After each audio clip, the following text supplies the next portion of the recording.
Obsesi untung besar dalam usaha kadang membuat sebagian orang berpikir tak logis. Alih-alih menggunakan cara-cara normal untuk meraup laba, ada sebagian orang yang memakai cara khusus.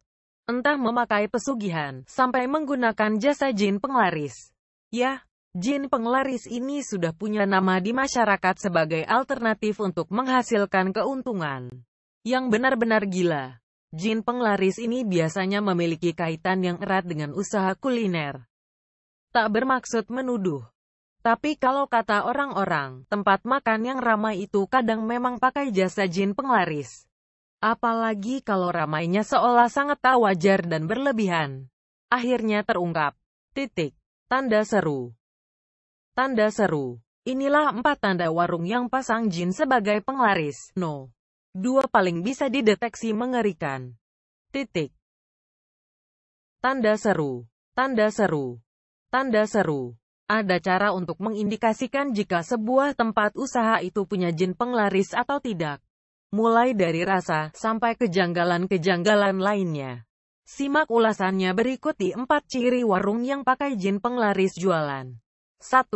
Makanan sangat lezat tapi ketika dimakan di rumah rasanya biasa. Tugas jin penglaris adalah menjaga tempat usaha tuannya. Tak hanya dari gangguan, tapi juga soal rasa. Jin penglaris bertugas membuat makanan-makanan yang disajikan rasanya menggoda selera. Meskipun rasa yang enak ini sebenarnya imajiner. Mungkin kamu pernah mendapati sebuah pengalaman macam ini. Jadi, ketika makan di sebuah tempat mereka menyajikan makanan yang enaknya tak karuan. Tapi, gitu dibungkus lalu dimakan di rumah, rasanya jadi sangat biasa. Bahkan cenderung tidak enak dan cepat basi. Nah, yang macam gini biasanya terindikasi usaha tersebut menyewa jin penglaris. 2. Berdoa sebelum makan, rasanya berubah total. Mungkin kamu pernah mengalami hal ini. Jadi, saat makan di satu tempat dan langsung kita icip, rasanya benar-benar enak tak karuan. Lalu, sejurus kemudian ketika berdoa, rasanya pun jadi berbalik 180 derajat. Rasanya tak lagi senikmat sebelumnya. Ya, ini juga harus diwaspadai sebagai indikasi sebuah tempat itu memasang jin penglaris. Kita diajarkan sejak kecil untuk selalu berdoa sesaat sebelum makan. Alasannya salah satunya ya agar makanan yang akan kita santap terhindar dari pengaruh-pengaruh seperti ini. 3. Tempat cuci piring biasanya sangat jauh menurut pengalaman orang-orang. Tempat yang diduga memakai jasa jin penglaris biasanya punya satu tempat yang terpisah dari bangunan utama. Biasanya tempat tersebut dipakai untuk mencuci piring. Memang tak terkesan mencurigakan. Tapi ini diketahui sebagai cara agar jin penglaris bisa bekerja dengan baik. Jin kadang tak suka dengan tempat yang dipenuhi banyak orang dan ramai. Jadi, mereka butuh ruangan khusus. Nah, konon menurut banyak orang, di tempat cuci piring inilah jin bekerja menjilati semua piring-piring yang ada. Diketahui hal ini dimaksudkan agar makanan jadi makin enak dan lezat.